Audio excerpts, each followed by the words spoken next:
Most people don't change because they think they already know what's right, what matters, who they are. And to be fair, that's what we're taught to do.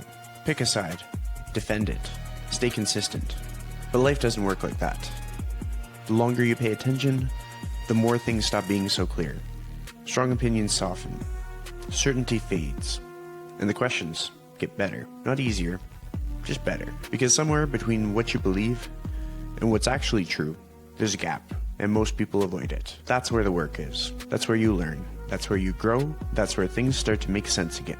Not perfectly, not permanently, but enough to move forward. This isn't about being right. It's about seeing clearly and being willing to change your mind when it matters. So don't bet against the ones who question things, especially when they question themselves. This is Chasing Common Ground. All right, so welcome back to the Chasing Common Ground podcast. And I have to say, this year again has been a busy year. I haven't recorded as many episodes, so I've been a lot more selective of my guests, which makes it that much more exciting to bring Ann onto the show. So Ann, introduce yourself to my audience. Some people might not know who you are. Some people might know who you are, but just a general background of how you show up to a room kind of thing.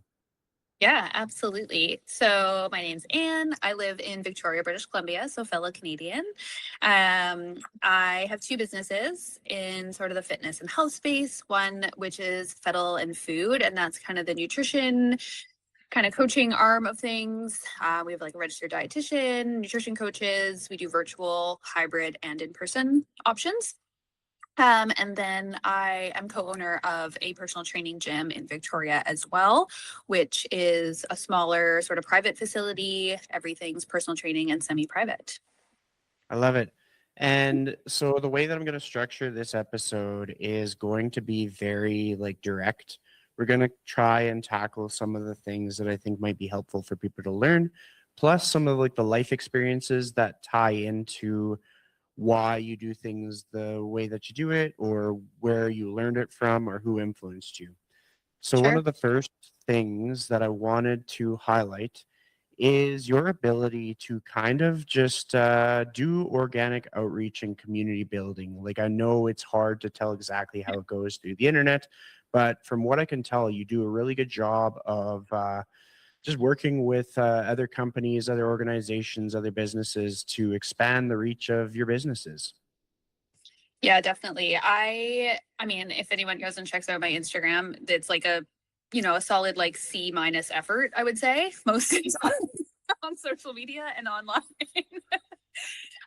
Mostly because it's not having a brick and mortar and hybrid style programs in communities where you literally can walk by and see our signage. I've always just kind of been a little more of hit the pavement and built businesses based on the people in front of me and the community that I'm in. More important to me to be that 5 mile famous than 500,000 mile famous online, because most of those people aren't going to be the people that I'm serving anyways.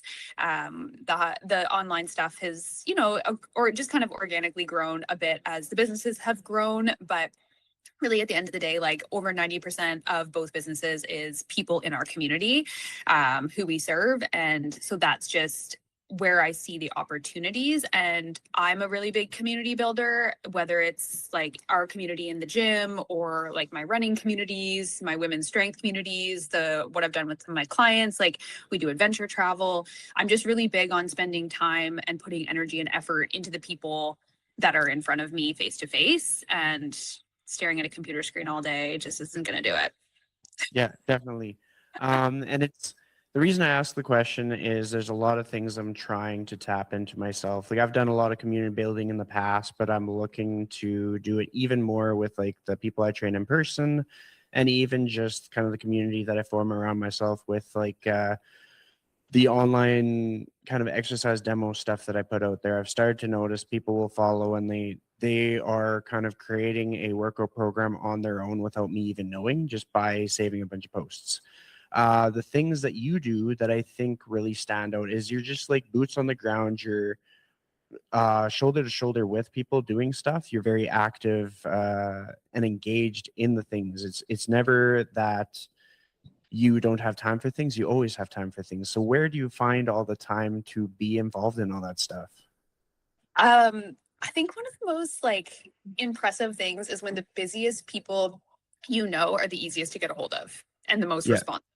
I just find that is like, and that has always been something that really sticks with me is like, yes, I'm busy. Yes, I've got a lot going on between these businesses, the teams, my own training. I have a 4-year-old daughter, friends, like all those things. But I don't know. I think part of it is just like an innate skill that I've just always been able to handle a lot and handle a lot really well. It's actually one of the reasons why I really struggled working for other people was the pace at which other people do things was very, very slow for me. And I always felt like I could just get everything done and then I would just be sitting there and or waiting for other people. And I would get really frustrated. And so that's kind of, I think, one of the big things that really like led me into more of like that entrepreneurship style is that like I get to dictate the pace.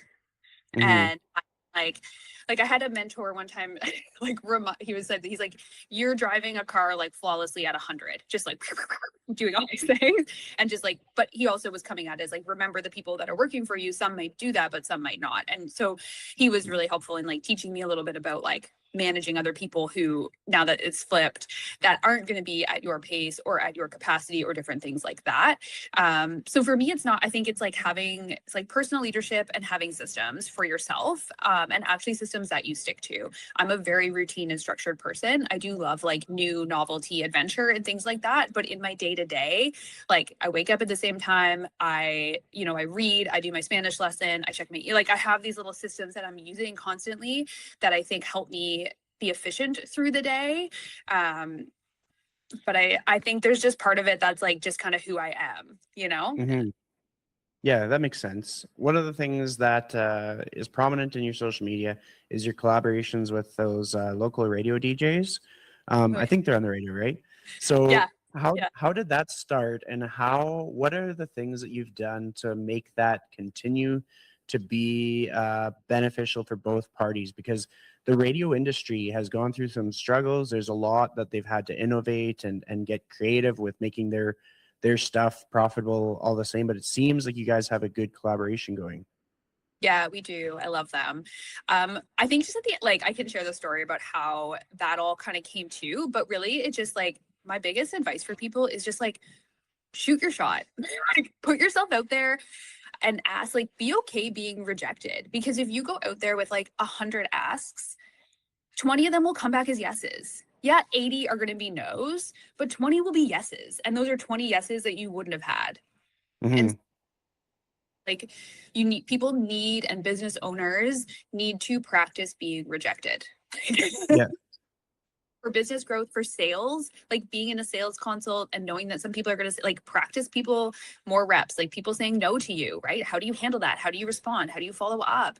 Practice. Like I've done some things when I was practice, like I went through this like like 2 years ago, year and a half ago, I went through this where I was like, I'm going to practice being rejected. And I just would like I went and I was buying a mountain bike and I was like, I'm going to ask for $1,000 off this mountain bike. And I was like, hey, this brand is going into receivership. I did some research. This brand's going into receivership. So like, what's the ongoing like warranty with this bike? And they were like, well, we really don't know. And I was like, well, will you, instead of 3,000, will you take 2,000 for it? And he said, yes. Well, I was like, I could have just bought the $3,000 mountain bike, but I got it. But you just gotta like put yourself out there. And like, I think that goes through lots of things. So I took Bailey for coffee and I wanted to get her advice on some public relations and media stuff. I knew her husband through a mutual connection.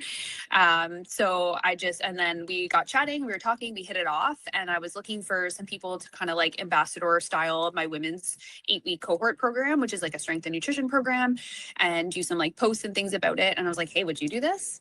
Like, and just asked, and she said yes, and she started the program. And then she came to me and asked about the collab on the radio after, because she thought the program was so great. So That's awesome. put yourself out there and shoot your shot. Yeah, well, I mean, if people go back through the episodes of my podcast when it started out as the Lifestyle Chase, that was the beginning origins. A lot of the people that I interviewed were people that weren't even in the fitness industry, people I'd never talked to before. And I was like, let's just see if I can talk to this NHL player, or let's see if I can talk to this radio DJ. And so, like, you make a good point, and it kind of makes me realize I should tap into some of the things that I used to do. But the thing that I've noticed in your work is you're also very good at team building. And it seems it presents as though you are very selective in who you put on your team in terms of whether it's coaches, whether it's admin, anything. So what is your process for that? Do you have sort of like personality traits that you look for or anything like that? Yeah, big time. So I'm like a big like team sports background. Like I basketball player growing up, age 10 to 22. I've been on a team for as long as I can remember. And we sort of like operate in that very like sports team style operation. So people who've played team sports typically do well in our environments. And so that is something that it's not like a hard, you have to have played team sports or we're not even gonna look at your resume, but like I do find the people that excel in our environments that we've created in these businesses is people who have been on teams and understand that dynamic. Even Mm-hmm. though working one-on-one with clients and different things, but the way that the management and operations and systems is very like sports team sort of operate, like how we operate.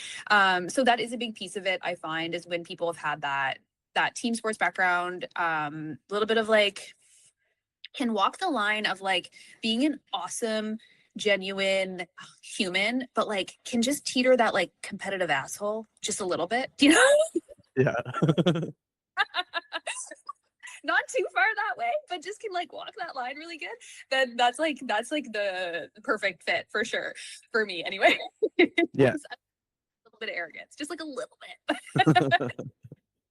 But yeah, for me it's like I look at the resume when like resumes come in or people reach out or different things like that. I like to see what their sort of athletic team sports or whatever that sort of background is. I like it when people have like kind of like weird quirky hobbies as well. I think that like makes people interesting to talk to. Hmm. And usually I don't always like, unless it's like a really big red flag, like I do a social media check, and if your social media page looks like an OnlyFans page, I'm sorry, you're not getting an interview with me. But other than that, if it's like pretty like things kind of check the boxes for the most part, I just want to have a conversation with them and see sort of like how they interact. What do they come prepared? Do they know anything about the company, or are they just like mass throwing resumes out there? And just how they interact, because I do think such a big part of our job is the relationship and the connection. And if you can't build relationships with people, we're really big on that. We're big on community, we're big on relationships. If you can't do that well, probably not going to be a good fit in these environments. And then from there, on the gym side of things, it's about 40 hours of shadowing before we'll sign paperwork. Yeah. And they really, really get a sense of how are you on the training floor? How you interact? Are you doing the little things? Because we're really big on the little things, saying hello and goodbye to everyone who walks into the gym, shaking everyone's hand the first time you meet them. If you can't do that, I don't really want you part of my team. Like, are you helping? Are you cleaning up things? Like, are you a team player? That shadowing week or two really shows a lot, and then helps us really make the decision if we're going to hire them. On the nutrition side, it's a bit trickier because you don't get to see the people doing the work. You know what I Yeah. mean? So usually but you also, the nice thing about nutrition is we can slow drip clients. So usually it's a little more of like I spend lots of time with them. Like, let's go for coffee a couple times a week. Let's chat. Let's check in, sending over plans before it is. So that those first 3 months, there's a lot of oversight and a lot of conversations and a lot of one-on-ones with me before we kind of phase that out. And I know they're kind of doing well and flourishing. That's awesome. With regards to building a team, at what point did you realize that you needed to start delegating things out? Too late. What was that moment like? Like, what were the emotions? What was life like? What was happening? Um, so I used to have this other company called, it completely flopped. It was called Ballsy Foods, and it was a protein ball company. And we would have kind of like protein ball flavors and names that kind of had like a nod to like a cheeky, like sexual innuendo kind of. There'd be like blue balls and like salty balls. I thought it was good when it started, but then COVID happened, and like, it was a lot. But to me, like there was one time when I remember I was driving around Victoria on a Sunday after I'd spent 3 hours making little protein balls in this kitchen, because you have to use a food safe kitchen when you have a food company. Driving around and I'm just crying. Like I'm crying in my drive around Victoria, delivering these little sachets of protein balls to all the people who ordered them. I make like 500, 700 balls some Sundays, every Sunday. And at this point, I'm working every day of the week. Like I'm training, I'm on the training floor 30, 40 hours. I'm doing still doing sales and consults. I'm building the nutrition piece. I have no one working for me, like on the nutrition side. I'm doing everything. And it was just like, I was at the point where I was like, I don't have I don't have time, capacity, or mental space to like step outside of like what this could look like, where this is going, anything like that. So I just started stripping stuff off. So protein ball company gone, hired an admin. Like, and I just started doing that. One of my clients who's a very successful like wealth manager gave me this, it was a book and a workbook called, I think it was like the Strategic Coach or something, I forget, Unique Ability. And so it was like I went through this process, I read the book, and then I went through the workbook where it gave me the task of like I kept this workbook with me for an entire month, and I wrote down everything I did, every task, personally, professionally, everything that I did over the whole month, because there's some stuff you do daily, weekly, monthly, right? Captured it all. And then there was like this 4 quadrant, like that on the page. And it was like, I put things in 4 buckets. So it was like, these are the things that I'm like really good at, I love doing, they jazz me up. No one can do them as good as me. These are my superpowers. These are the things I'm really good at, like the next phase down. And then it's like, these are the things that I'm like pretty good at, but other people can definitely do them just as good. And then these are the things that I'm like, I hate, I procrastinate, they don't bring me joy, and I'm not that good at, right? Hence why I hired you. Mm-hmm. I don't even want to touch it. I don't even want to know. Don't care. Just do it. I trust you. Just send me an invoice. That's that bucket. And then that basically I just made a job out of for someone. And then I just was like, this is the job description that I need to hire. And then I've just, through the years, I've just worked away. So now I'm only hanging up in that top area. Anytime something comes through that's in that bottom area, I just immediately outsource it. It's outsourced, it's delegated. I will pay the rate, whatever it needs to be. Yep. I like that. Within your hiring decisions, who has been the hire that's been closest to your circle, someone that you knew the most, even if you just barely knew them? Do you mean like hiring like someone I already knew? Yeah. 2 people. So Elisa and Heather, who both work for me on the nutrition side, they are as clients. Okay, what was that process like to kind of like shift from like knowing them in one context to having them like accountable to you? Yeah, I mean, I think, well, Elisa started as a client and has evolved into a friend, and she also owns a gym. So we're very like peer to peer. There's a lot of respect there. We look up to each other in different ways and things like that, and we have a really good dynamic. With Heather, it was a bit different because we met in going to like a gym class together. We started hanging out a bit, and then she became a client. So she was kind of like friend into client and then to hiring. And I think, yeah, it definitely like does change the dynamic a bit for sure. But again, like her and I have just always, there's a lot of respect there. I think we've done it really well, where we like, my thing is like making sure there's like buckets of time for different purposes. So it's like when we do our one-on-one or work one-on-one, it isn't like chit-chatting about too much other things other than like a couple minutes of just like, hey, how you doing? Like, haven't talked to you in a couple of days, like what's going on, that kind of thing. But I would do that with all my people who work with me that were kind of rapport building. But we keep our kind of work stuff, and then there'll be times we'll be like, hey, let's go do this together. And it's like, this is not really like, there might be like a couple things that happen, we chat about work, but it's like the purpose is like social and friendship versus a work one-on-one or like our strategic planning meeting, like those kinds of things. So I think it's like making sure you kind of keep those buckets and you're not just trying to like only do work or vice versa, I think would be probably the best way to describe it. Yeah, I like that. I want to pause this conversation for a second, and it's not to shift gears, but just to acknowledge something. The store at store.invigoratetraining.com isn't really just about merch. It's my way of staying connected with this community of people who's followed along with me throughout my 20s and now into my mid-30s. You'll find women's fitted racerbacks with the line, "I might look normal, but deep down I question why I agreed to do 40 push-ups per day." Because sometimes humor comes after you've done the work. And there's the legacy CL gear, the hat and the toque that you see me wearing all the time, along with t-shirts that say, "Don't bet against the quiet ones." Because often the underdogs are the biggest game changers in life. There are custom shoes that I designed myself with the mantra, "Stay kind, stay strong, keep going," built right into the design. And there's also Park Far Away Club stickers and reusable bags for all your shopping needs.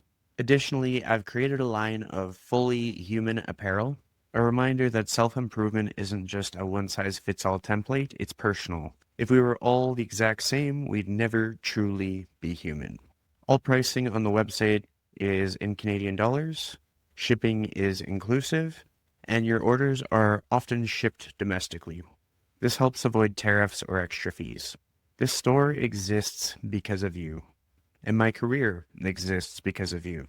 I'm genuinely grateful you're here. I'm grateful for all the people who work with me, and I'm so excited that we get to build something meaningful together.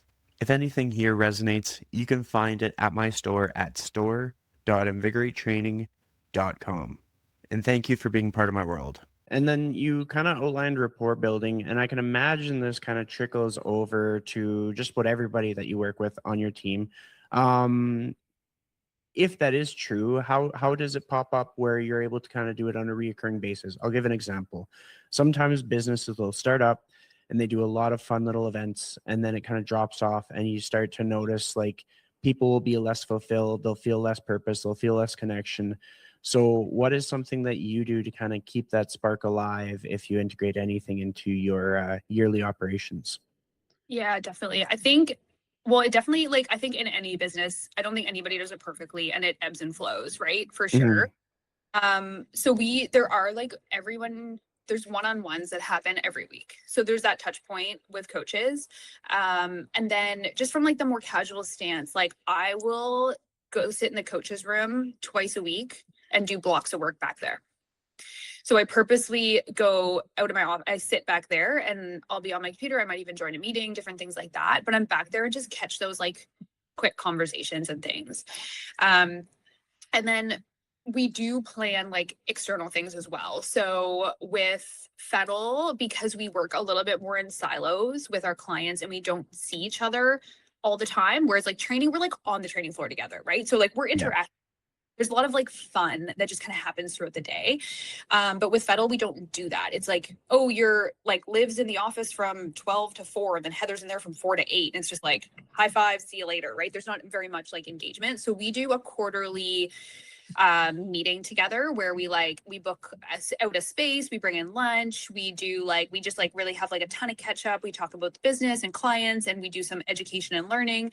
But we have that standpoint, and then we have Heather has the role of like CEM, which is client experience manager. We have one for the gym and one for Fettle, but part of that is like some events and some like engagement stuff. So whether that's like, hey, we're gonna put on like a group hike, but we'll all also come out and maybe we'll grab a drink after, or things like that. Like we're going to all go to a show together in September as well. So I try to just find things throughout the year where we're doing that. And then for me with Fettle, I'll like make sure I spend time with Heather. I spend time with Elisa. I spend time with Janie. I spend time with Liv, like individually doing something where I'm like, I'm going to take you and we're going to go to the spa for a half day, or I'm going to take you and let's go for lunch. And we like find those moments as well.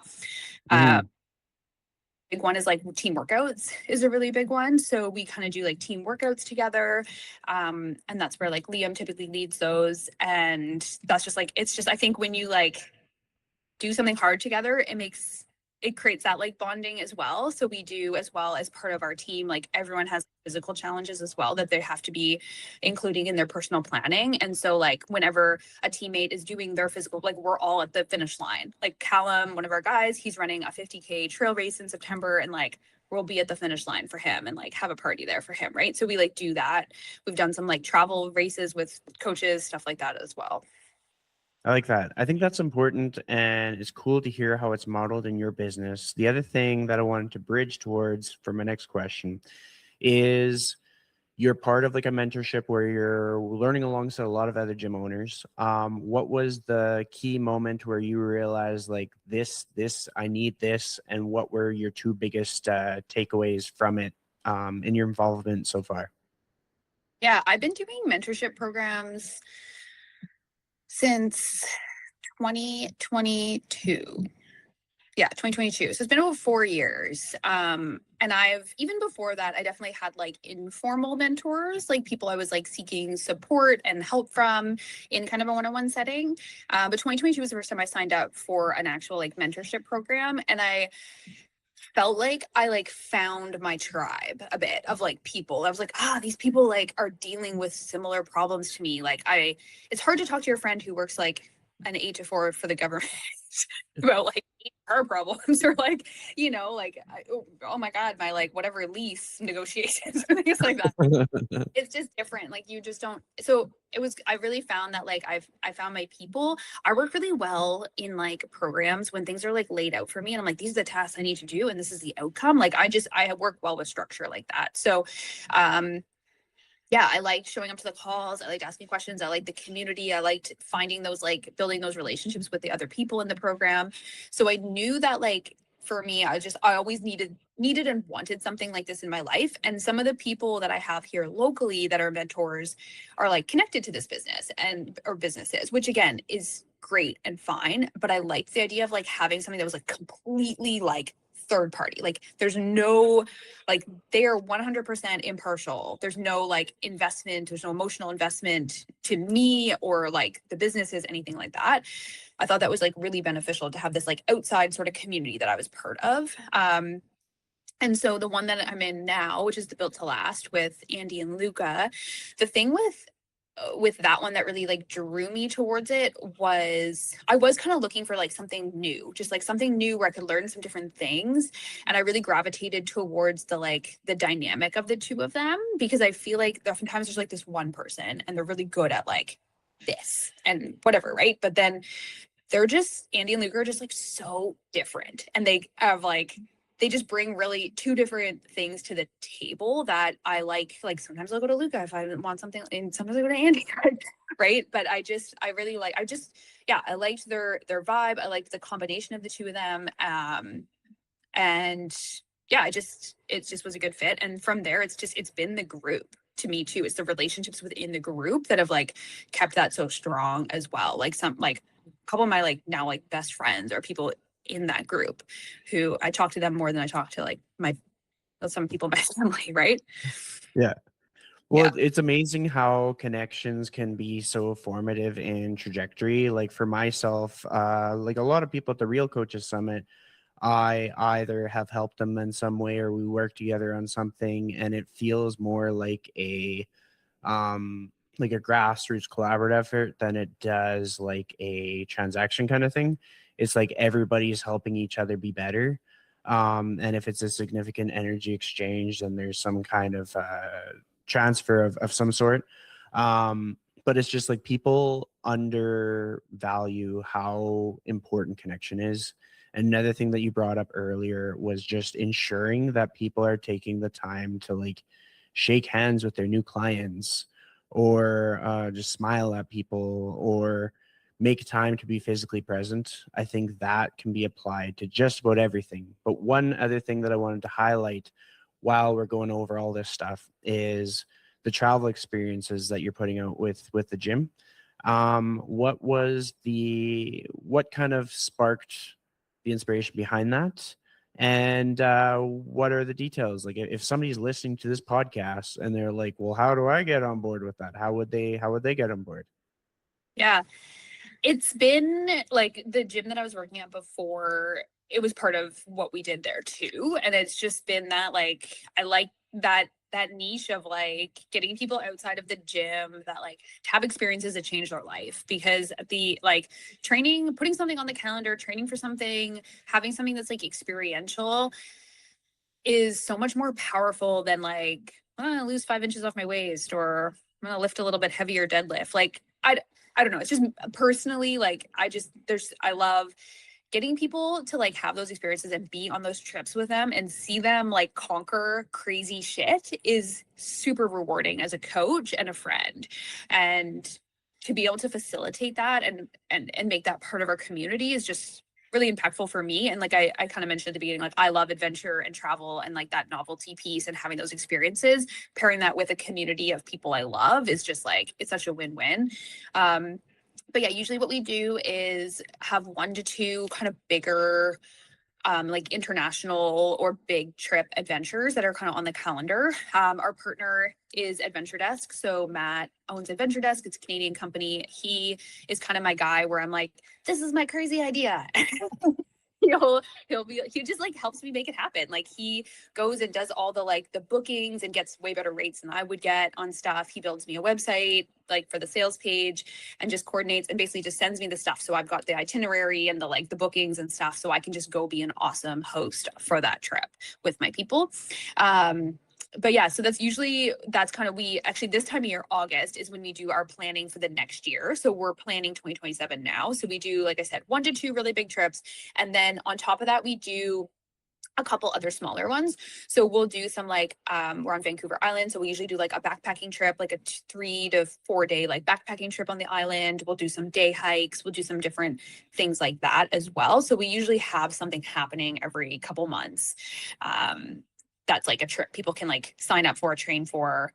And yeah, it's like, it's such amazing experiences. Like we had this one guy, so we did a backpacking trip on the island a couple of weeks ago, and it was like 4 days. They canoed in 25K, hiked 16K to Della Falls, which is the largest waterfall in Canada, and then camped there and stuff, and then came out.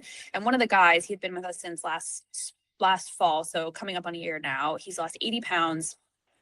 He had all the gear and they're hiking in, and he was like, I never thought I'd be able to use this gear again. And he's like, my pack weighs half of the weight I lost. And it's just like, we get to help people like literally like new lease on life. You know what I mean? Like he had all this stuff in storage that he never thought he would get to use again. And because we are not just the training and the nutrition program and all that stuff and the coaching, but we have that like community and the trips where he can then like be in the middle of that hike and be like, holy shit, like, look at what I've done over the last 8 months. Like, it's just super cool. But yeah, I highly recommend more people do this. I think trips and events is like really fucking scary to host because it's like you're hosting a party and you're like, is anybody going to show up?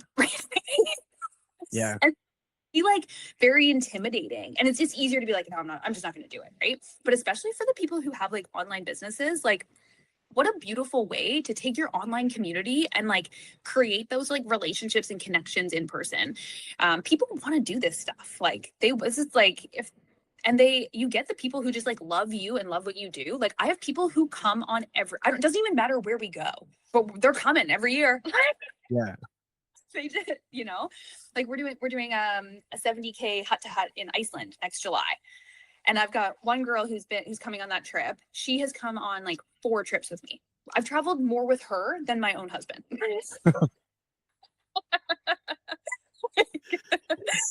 But it's like, it's so awesome. We've had so many cool experiences. We've biked across Costa Rica together. We've hiked to Alaska and back. Like, it's just so amazing. So yeah, I love them for like, it's that community piece, it's relationships, it's like getting people training for something, anchoring something to something in the calendar from a business standpoint. Like for the people who are business owners listening, like if you have a client who signed up for a trip 18 months away, do you think they're going to leave? Nope. No, they're not going anywhere. That is like retention, right? Yeah.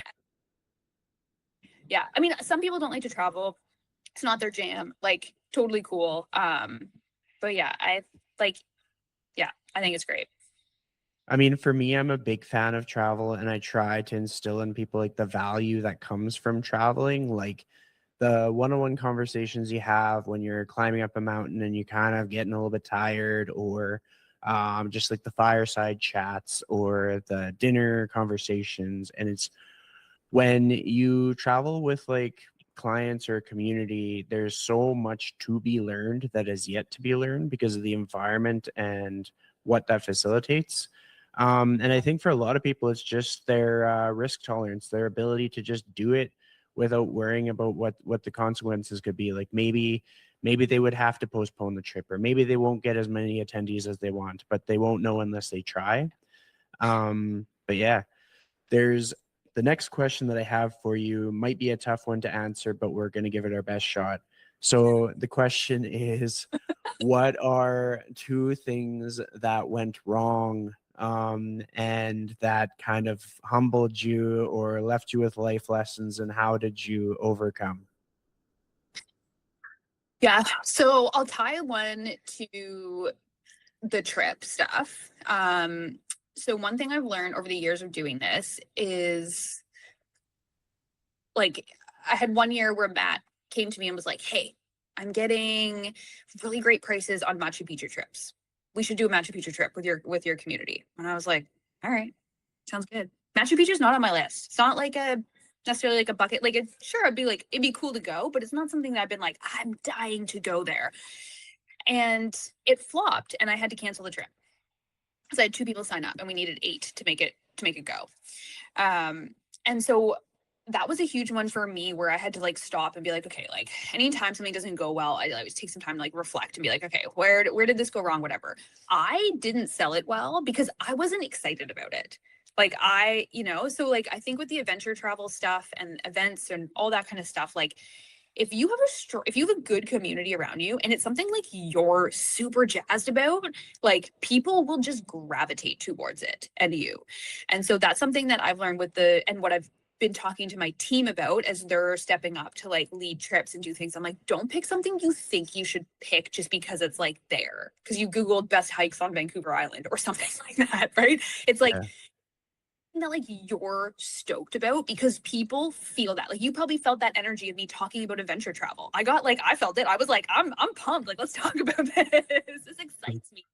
Right. So like when I'm talking about a trip that I'm pumped about, or I plan that, people are like, yeah, I don't even know where that is, but I'm going. Like, with the adventure travel stuff is like, it's got to be something you're excited about.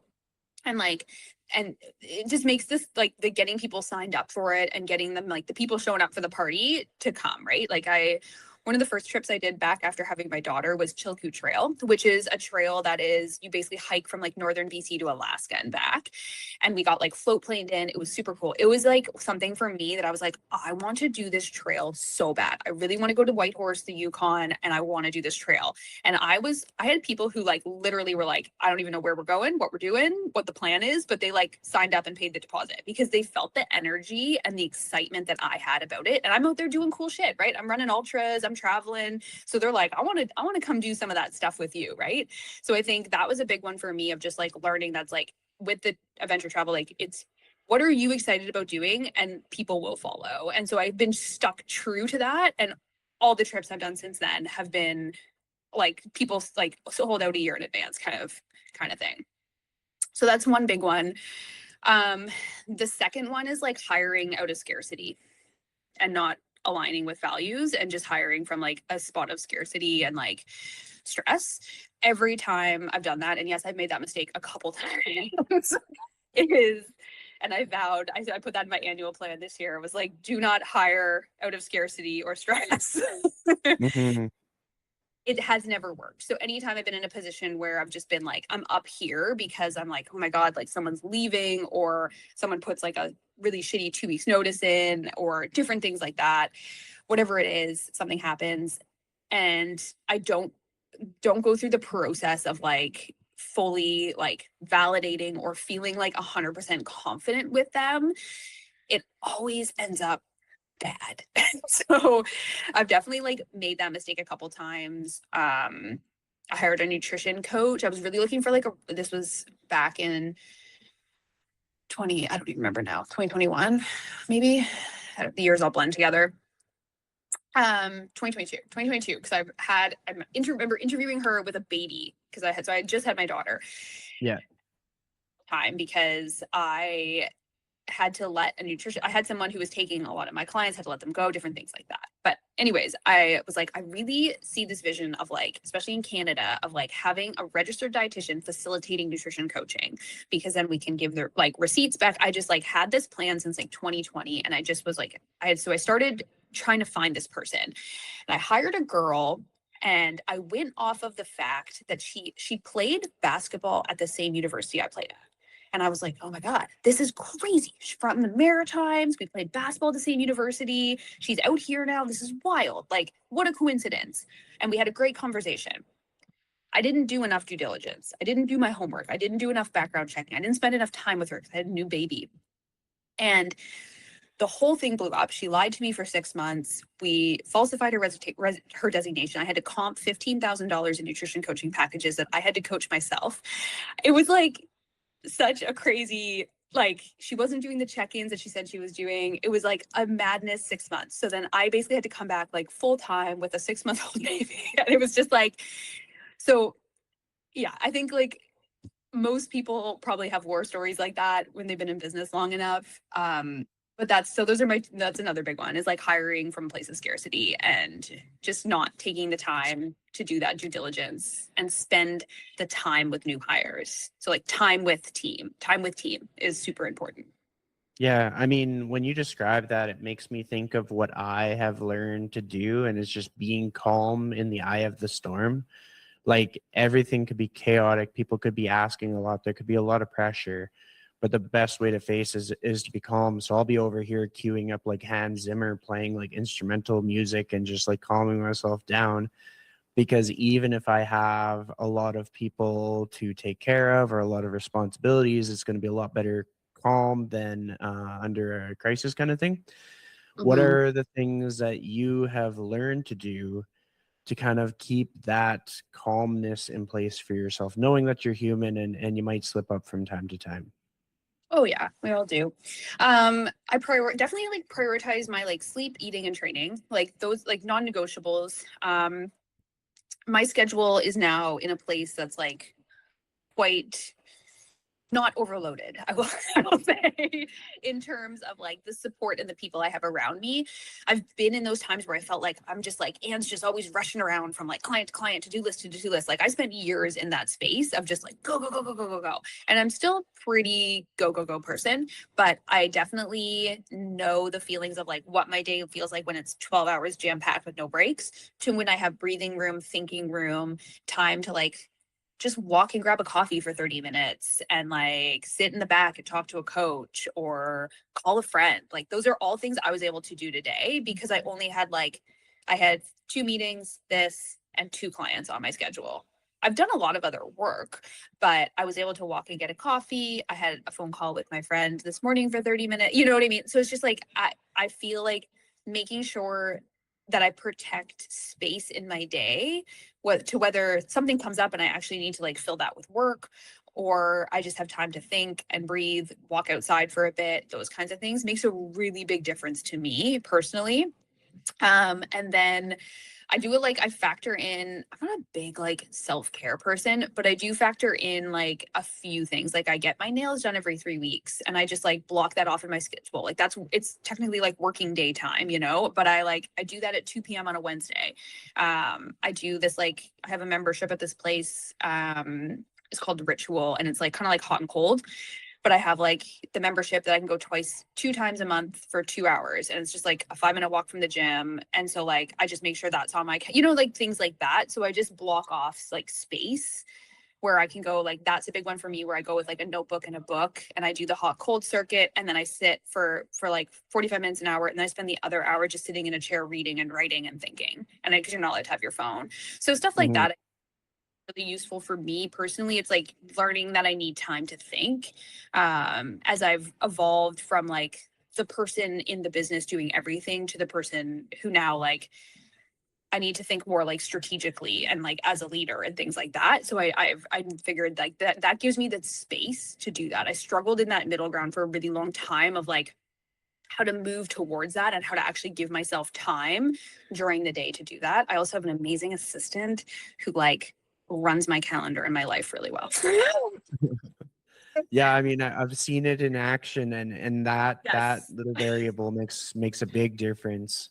Yeah. Now, I got 2 more questions before we're Mhm. all wrapped up. The second last question is, with the connections you made in your life, If we were to eliminate a connection from fitness, nutrition spaces, and maybe even technically business spaces, they might be in business, but it wasn't because you connected them through your business. Who are two people that you came across randomly that had a big impact? And you might not know their name or you might not share their name, but maybe just describe the impact that they had and how you met them and what came from it. Yeah, definitely. Well, the first being Jeff Dallin. He was the first guy who hired me as a trainer with no experience.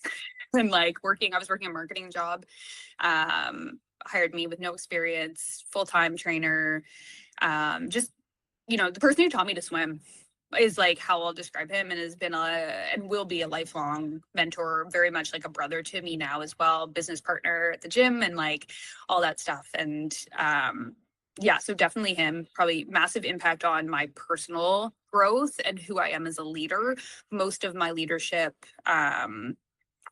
learnings and things like that have come from him. Mhm.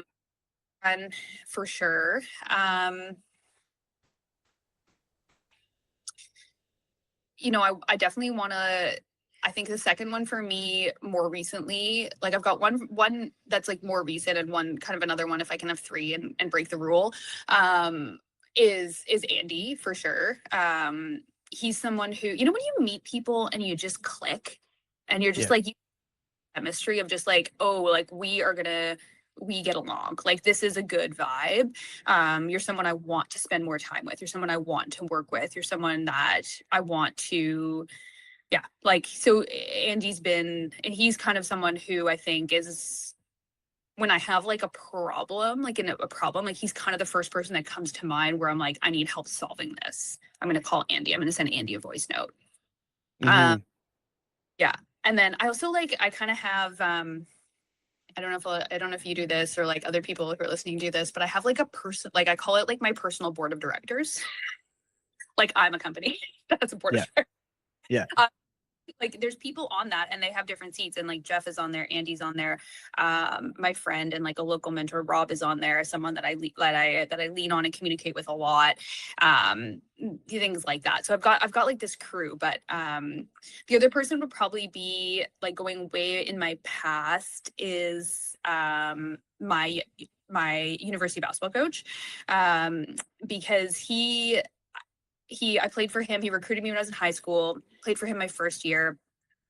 And I was struggled a lot in my like last year of high school and first year of university. I struggled a lot with my body image, under eating. There was a death that I went through in high school that really affected me and I didn't really deal with it well.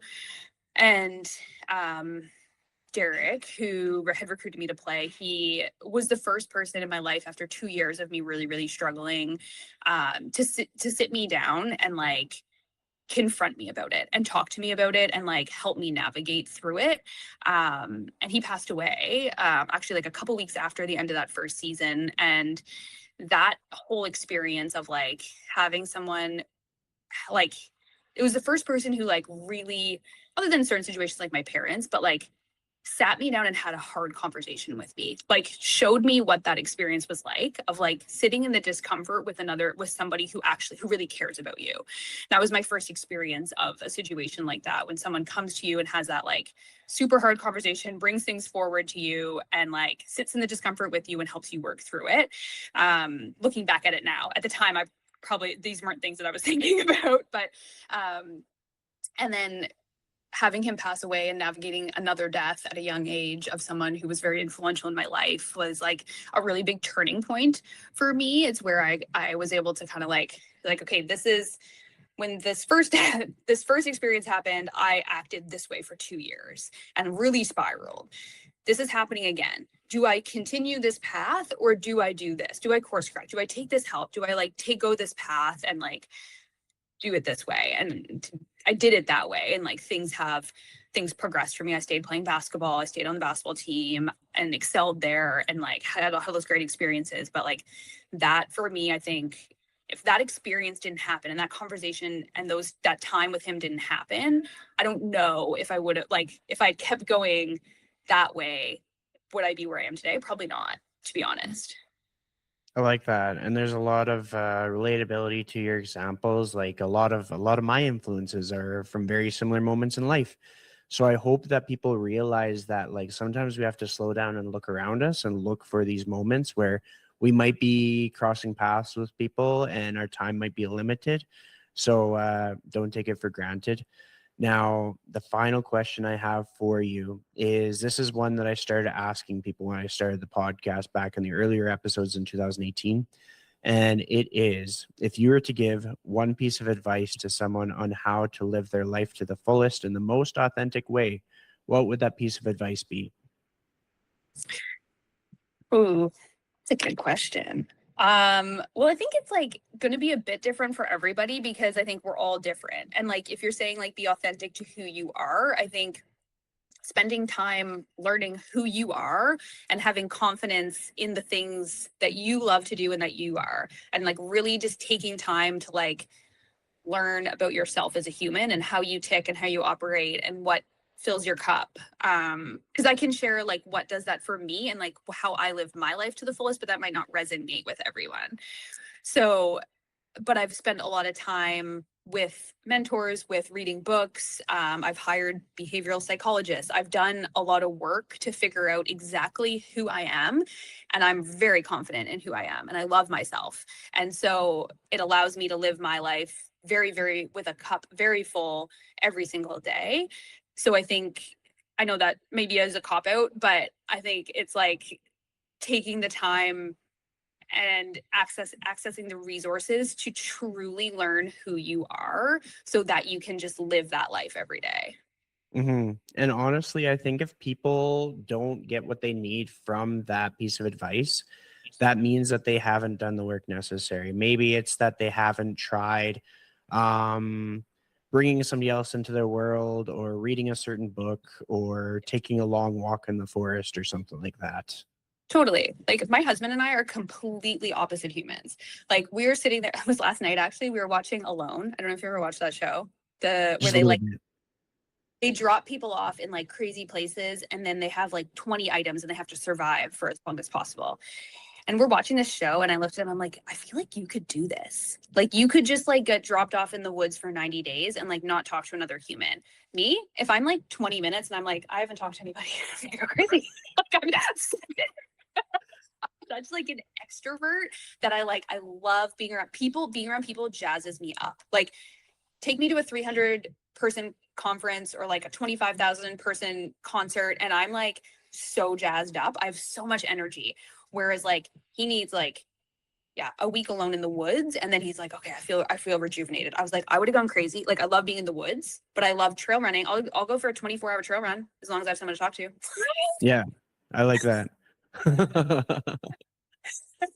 So I think, like know who you are. So spend time, especially if you're younger, if you're in your 20s. Like I was not this way at 26. Like I'm 36 years old. It's taken me a while, but like spend the time, spend the money, ask the people, shoot your shot, ask for people to go for coffee that you admire, that are living the life that you want to live. Like spend time with people living the life you want to live.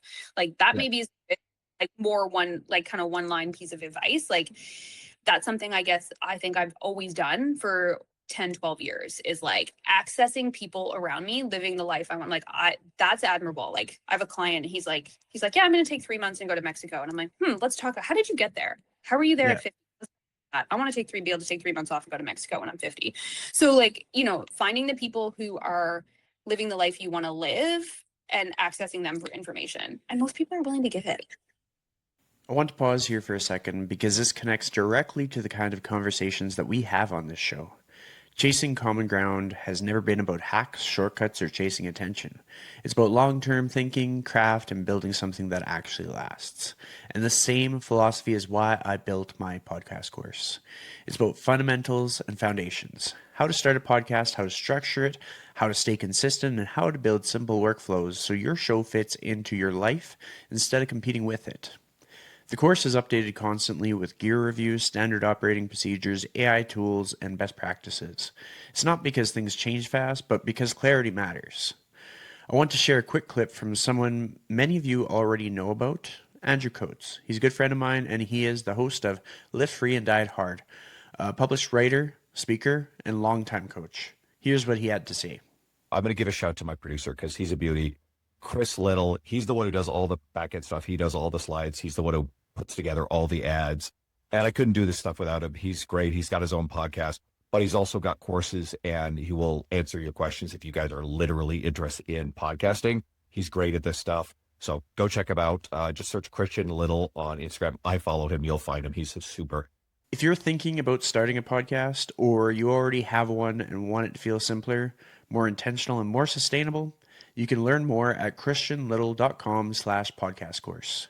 And as a thank you to listeners of Chasing Common Ground, you can save $50 with the code Common Ground, one word, all caps, at checkout. Pricing is in Canadian dollars. Thank you, and now let's get back to the podcast. Yeah, I can attest to that. I've got a lot of people who have shared things with me, who take time to go on walks with me, that are way further along in life, and time is abundant for them. And if you're an intent listener, they'll give you their time. Well, with that said, thank you very much for your time today, Anne. Is there anywhere that you want me to send people, any websites you want me to send them to?